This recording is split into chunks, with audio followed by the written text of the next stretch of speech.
I come from the pharmaceutical industry where messaging originates from marketing, positioning, messaging, but you don't know how many times that products are relaunched because they missed on the first go. Even though they have focus groups, they have advisory groups for products when they launch in that industry. There's a lot of time and effort spent because there's so much money that's gone into the R&D on the product, global marketing, and yet messaging is still missed. There needs to be fine-tuned.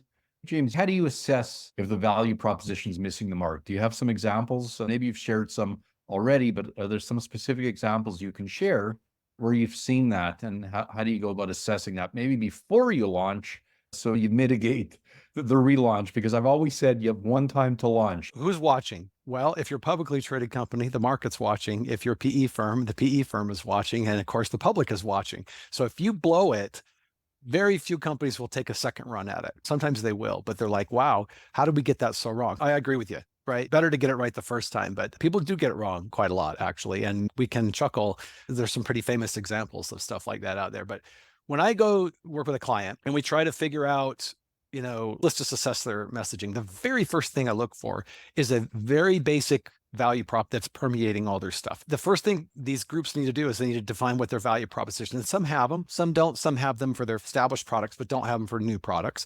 There's three things in a basic value prop. There's a metric, a direction, and a magnitude. A metric is, well, what's the thing you're improving, right? Direction is it going up or is it going down? And the magnitude is, well, how much is it going up? How much is it going down? Those three things are basically the basics of it. Once you've got that, you've got a formula. Your formula is direction plus metric plus magnitude. So example would be like, we improve close ratios on average of 22%, or we improve net revenue capture by 3 to 5%. Maybe you could do it dollars instead. We improve net revenue capture on an average of 3 to 11 million, something like that. Those are all very basic value props. And so if I see that, great. Then we look for the next thing. Once you've created whatever your value prop is, then you can start to trick it out. There's basically 6 different ways you can trick it out. You can add target statements so that when you're either writing or when you're speaking, the person you're speaking to can hear themselves in the target statement. We work with hospitals with more than 3 facilities. Okay. Then if you're one of those, then you're like, oh, okay, this message must be for me, right? You can add a mechanism of action, which is what's your secret sauce that makes this thing work? You can add the time to get a return. And I refer to that as soonness. How soon am I going to get my return? And there's some science behind that. There's risk reduction or guarantees. I call that sureness. How certain am I that I'm going to get the return that you're promising, the value prop that you just mentioned? Then there's impacts or add-on benefits or enabling benefits. That is, once you produce the return, sometimes that creates this cascade of other benefits that you can pile on. And the last is stories that illustrate the point. So just to give you an example of one, because usually people ask when I give all that out there. So I'm going to give you one that I did for a client called Streamline Health. These guys had some technology that helped improve revenue capture for hospitals. This is not verbatim how people say it. You just teach your sales team this and you give it to your marketing and then they rework it in lots of different ways. Okay. But I'm going to say it and you'll hear all 6 of those things in this.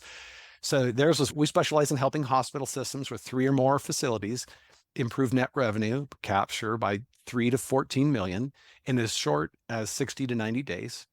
In fact, we don't even invoice you until the system's completely paid for itself. So there's no risk there. We're able to accomplish that by using a unique collection of 4,500 proprietary and custom rules that are constantly updated, along with some dedicated specialists that we use to help you optimize those rules and then turn that feedback into actionable advice and workflows in your organization. We were able to do that for Memorial, which in my world, everyone would know who that is. And we improved their net capture by 14 million just in their first year. And they actually went on and ended up using that to put on a whole new wing on their main hospital. So if you listen closely to that, and there's probably 6 sentences or so there, you can hear all of the elements in there. But the very basic value prop is simply that they improve net revenue collection by 3 to 5%. What you're going to do is you're going to deliver that to both marketing and to the sales team. It gets reworked in different ways. For example, if they're writing an email, they're not going to just paste that in as an email. But if they're having a dialogue with the customer, that might end up having 2 back and forth before you've covered all that stuff. But all of the elements are there in the messaging. But the very crux of it, right, is just that very short improving net revenue capture in that example. Okay, thanks for clarification, because I'm thinking, oh my God. Uh, So I that's mean, not as what, it is, sometimes a rep doesn't remember the name of their product. There's some reasons to add all of those things. I You get can it now. certainly have a basic value prop, but one of the reasons you tell a story is because there's literally thousands of mental hooks that allow them to remember the story. So if you literally did nothing more, your value prop in a story will probably create the biggest return for you, because they can at least remember the little story behind the return that you did. But if you just give them the fact, even though facts are strong, like the metric that you're improving, they're not as memorable. And so people tend to forget those things. And the more dramatic the story, the better.